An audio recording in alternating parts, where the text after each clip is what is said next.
हर रिश्ते में झगड़े होते हैं, कभी छोटे कभी बड़े। पर क्या कभी सोचा है कि कुछ झगड़े कैसे रिश्ते को और भी ज्यादा मजबूत बना देते हैं, जबकि कुछ उसे हमेशा के लिए तोड़कर रख देते हैं। ऐसा लगता है ना कि हर झगड़े के पीछे कोई छिपा हुआ कोड है, एक सीक्रेट पैटर्न जो तय करता है कि रिश्ता बचेगा या बिखर जाएगा। जरा सोचिए, अगर कोई ये कहे कि वो किसी भी रिश्ते का भविष्य पूरे 94% सटीकता से बता सकता है, तो कैसा लगेगा? किसी जादूगर या ज्योतिषी की बात लगेगी, है ना? पर ये कोई भविष्यवाणी नहीं है, ये है शुद्ध विज्ञान। डॉक्टर जॉन गॉटमैन ने अपनी जिंदगी के कई दशक हजारों कपल्स पर रिसर्च करते हुए बिताए, और उन्होंने ये चौंकाने वाला सच दुनिया के सामने रखा। उन्होंने पाया कि एक रिश्ते की कामयाबी या नाकामी का राज इस बात में नहीं कि वो लड़ते हैं या नहीं, बल्कि इस बात में छुपा है कि वो लड़ते कैसे हैं। तो सवाल यही उठता है कि आखिर एक झगड़े का ये छिपा हुआ डीएनए है क्या? देखिए, खुश और नाखुश जोड़ों में एक ही बड़ा फर्क होता है, और वो ये नहीं है कि वो लड़ते हैं या नहीं, क्योंकि सच तो ये है कि लड़ता तो हर कोई है। असली फर्क छिपा है उनके लड़ने के तरीके में, और आज हम उसी रहस्य से पर्दा उठाने वाले हैं। सालों की रिसर्च के बाद डॉक्टर गॉटमैन ने बातचीत के 4 ऐसे खतरनाक पैटर्न खोज निकाले जो किसी भी रिश्ते के लिए सबसे ज्यादा जहरीले होते हैं। उन्होंने इन्हें एक बहुत ही पावरफुल नाम दिया, the 4 horseman of the apocalypse, यानी रिश्तों के वो 4 अदृश्य दुश्मन जो चुपके से आते हैं और किसी भी प्यार भरे रिश्ते की नींव को दीमक की तरह अंदर ही अंदर खोखला कर देते हैं। इनमें से पहला दुश्मन है क्रिटिसिज्म, यानी आलोचना। अब देखिए, ये किसी एक बात की शिकायत करने से कहीं ज्यादा खतरनाक है।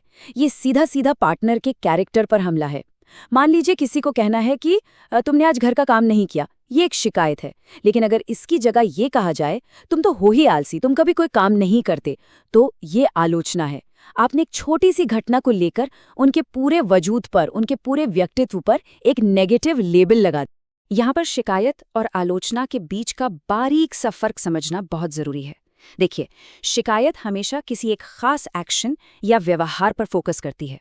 जैसे, आज आपने कूड़ा बाहर नहीं फेंका, मुझे इस बात का बुरा लगा। ये एक स्पेसिफिक बात है जिसका हल निकाला जा सकता है। लेकिन आलोचना वो सीधा इंसान के चरित्र पर हमला करती है। जैसे, आप इतने आलसी हैं, आप घर के काम में कभी मदद ही नहीं करते। जब भी बातों में हमेशा और कभी नहीं जैसे शब्द आने लगें, तो समझ जाइए कि ये आलोचना की शुरुआत है, और ये बातचीत को किसी हल से बहुत दूर ले जा रही। दूसरा दुश्मन, जो पहले से भी ज्यादा खतरनाक और जहरीला है, वो है कंटेम्प्ट, यानी अवमानना या तिरस्कार।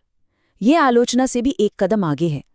इसमें अपने पार्टनर के लिए कोई इज्जत नहीं बचती, बस मजाक, ताने और बेइज्जती रह जाती है।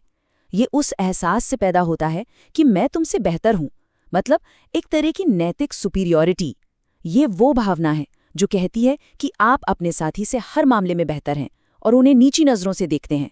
सच कहूं तो ये किसी भी रिश्ते के लिए धीमे जहर की तरह काम करता है। और ये अवमानना कई शक्लों में सामने आती है। ताने मारना, पार्टनर को बुरे बुरे नामों से बुलाना, दूसरों के सामने उनका मजाक उड़ाना, बात करते हुए आंखें घुमाना या ऐसा मजाक करना जो अपमान जैसा लगे। ये सारी हरकतें आपके पार्टनर तक सिर्फ एक ही मैसेज पहुंचाती हैं कि तुम मेरी इज्जत के लायक नहीं हो। और बस यही एक एहसास किसी भी रिश्ते की आत्मा को खत्म करने के लिए काफी है। अपनी रिसर्च में डॉक्टर गॉटमैन ने एक ऐसी बात खोजी जो हैरान कर देने वाली थी। उन्होंने पाया कि अवमानना डिवोर्स का सबसे बड़ा प्रेडिक्टर है। मतलब, अगर किसी रिश्ते में कंटेम्प्ट आ गया है तो वो रिश्ता टूटने की कगार पर है। ये रिश्ते के इम्यून सिस्टम को इतना कमजोर कर देता है कि वो छोटी से छोटी मुश्किल भी नहीं झेल पाता। जैसे कोई बीमारी शरीर को अंदर से खोखला कर देती है, ठीक वैसे ही अवमानना रिश्ते को अंदर से खत्म कर देती है। तीसरा दुश्मन है डिफेंसिवनेस, यानी रक्षात्मकता। ये अक्सर आलोचना के जवाब में पैदा होता है। सोचिए, किसी ने कहा, तुम बिजली का बिल भरना भूल गए। डिफेंसिव जवाब क्या होगा? तो क्या हुआ, सारे काम मैं ही याद रखूं क्या? तुम भी तो भर सकते थे। यहाँ क्या हुआ? मसले को सुलझाने की जगह इल्जाम का एक नया खेल शुरू हो गया। गलती मानने की जगह खुद को बेचारा साबित करने की कोशिश होने लगी। और होता क्या है? रक्षात्मकता या डिफेंसिवनेस किसी भी बातचीत को एक कभी ना खत्म होने वाले ब्लेम गेम में बदल देती है। असली मुद्दा तो पीछे रह जाता है और क्रॉस कंप्लेनिंग शुरू हो जाती है। मतलब एक शिकायत के जवाब में दूसरी शिकायत, तुमने ये नहीं किया के जवाब में और तुमने वो नहीं किया। नतीजा, कोई भी अपनी जिम्मेदारी लेने को तैयार नहीं होता और प्रॉब्लम वहीं की वहीं रह जाती है, बल्कि और भी ज्यादा बढ़ जाती है। और फिर आता है चौथा और आखिरी दुश्मन, स्टोन वॉलिंग, यानी मौन दीवार खड़ी कर देना। ये वो स्टेज है जहां बातचीत खत्म हो जाती है। एक पार्टनर इमोशनली इतना थक जाता है या इतना कट जाता है कि वो एक पत्थर की दीवार बन जाता है। कोई जवाब नहीं, कोई रिएक्शन नहीं, बस एक खामोश सन्नाटा जो दोनों के बीच की दूरी को वक्त के साथ और भी ज्यादा बढ़ाता चला जाता है। पर यहाँ एक बहुत ही हैरान करने वाला साइंटिफिक सच छिपा है। ये जो स्टोन वॉलिंग है ना, ये अक्सर जानबूझकर की गई कोई नफरत या अनदेखी नहीं होती। इसके पीछे एक फिजिकल रिएक्शन होता है जिसे फ्लडिंग कहते हैं। ये तब होता है जब झगड़ा या तनाव इतना बढ़ जाता है कि शरीर फाइट और फ्लाइट मोड में चला जाता है। दिल की धड़कन 100 बीट प्रति मिनट से भी तेज हो जाती है और दिमाग की लॉजिकली सोचने समझने की ताकत खत्म हो जाती है। ये असल में खुद को बचाने का एक तरीका है, नफरत का नहीं। तो क्या इसका ये मतलब है कि अगर ये 4 दुश्मन किसी रिश्ते में घुस आए हैं तो सब खत्म हो गया, खेल खत्म? जी नहीं, बिल्कुल नहीं।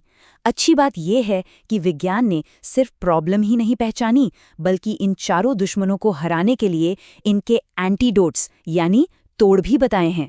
तो चलिए अब हम प्रॉब्लम से सोल्यूशन की तरफ बढ़ते हैं।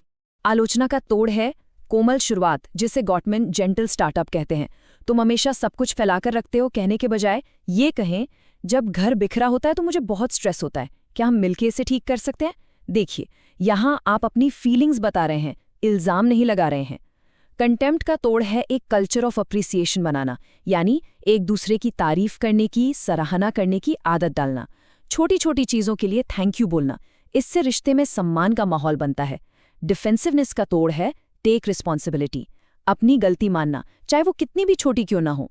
बस ये कह देना कि हाँ तुम्हारी बात सही है, मुझे ये काम कर लेना चाहिए था, सॉरी।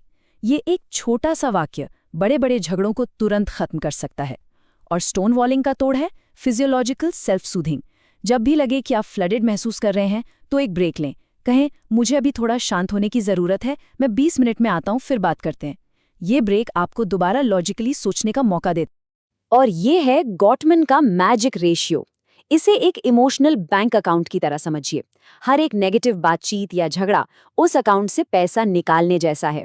तो ये जरूरी है कि आप उस अकाउंट में पॉजिटिव बातचीत यानी प्यार, तारीफ, मजाक ये सब जमा भी करते रहें। और रेशियो क्या होना चाहिए? हर एक नेगेटिव इंटरैक्शन के लिए कम से कम 5 पॉजिटिव इंटरैक्शंस। ये पॉजिटिविटी एक कुशन की तरह काम करती है, जो मुश्किल वक्त में आपके रिश्ते को टूटने से बचाती है। तो चलिए एक बार फिर से देखते हैं। हर एक विनाशकारी दुश्मन के लिए एक बचाने वाला तोड़ मौजूद है। आलोचना की जगह एक कोमल शुरुआत, अवमानना की जगह एक दूसरे की सराहना, रक्षात्मकता की जगह अपनी जिम्मेदारी लेना और मौन दीवार की जगह शांत होने के लिए एक ब्रेक। ये सिर्फ कुछ तरीके नहीं हैं, ये एक हेल्दी और प्यार भरे रिश्ते को जीने की आदतें हैं।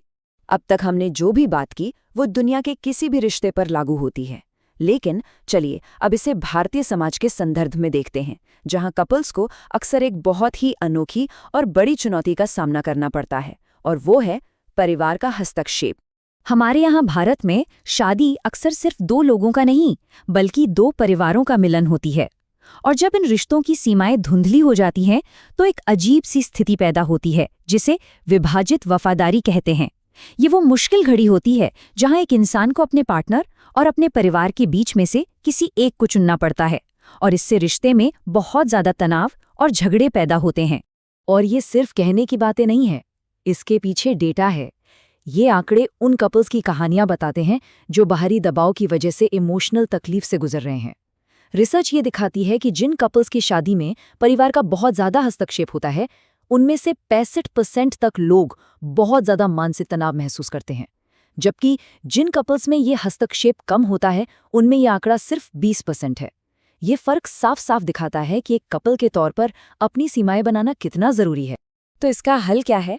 हल है एक यूनाइटेड फ्रंट बनाना, मतलब एक टीम बनना। इसका मतलब ये है कि आप दोनों एक दूसरे के खिलाफ नहीं, बल्कि प्रॉब्लम के खिलाफ एक साथ खड़े हैं।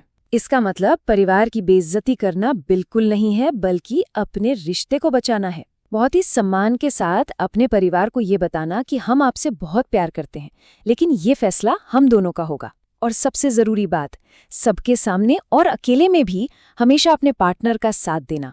यही वो चीज है जो एक मजबूत और सुरक्षित रिश्ते की नींव रखती है। कई लोग सोचते हैं कि थेरेपी या काउंसलिंग का मतलब है कि रिश्ता फेल हो गया, पर ऐसा नहीं है।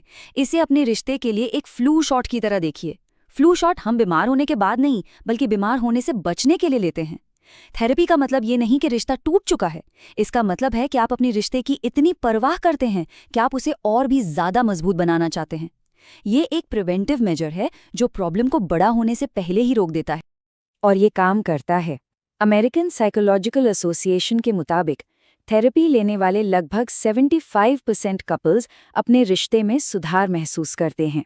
ये एक सेफ जगह होती है जहां बिना किसी डर के अपनी बातें रखी जा सकती हैं और एक एक्सपर्ट की मदद से बात करने के नए और बेहतर तरीके सीखे जा सकते हैं। इस एक बात को हमेशा याद रखिए, रिश्ते में आपकी असली लड़ाई आपके पार्टनर से नहीं है। आपकी और आपके पार्टनर की असली लड़ाई उन बुरी आदतों से है, उन विनाशकारी पैटर्न से हैं जो आप दोनों के प्यार के बीच आ गए हैं। आप दोनों एक ही टीम में हैं और दुश्मन वो पैटर्न है। तो आज किसी बहस को जीतने की कोशिश करने के बजाय एक दूसरे को समझने की कोशिश कीजिए। सोचिए, आज ऐसा कौन सा एक छोटा सा कदम उठाया जा सकता है जिससे आप अपने पार्टनर की दुनिया को, उनकी सोच को थोड़ा और बेहतर समझ सके। क्योंकि दिन के आखिर में सच्चा जुड़ाव जीतने में नहीं, बल्कि समझने में है। अगर आपको ये वीडियो पसंद आया हो तो लाइक करें, शेयर करें और ज्ञान से भरी ऐसी ही कहानियों के लिए ड्रीम स्टोरी को सब्सक्राइब जरूर करें। फिर मिलेंगे एक नई कहानी के साथ।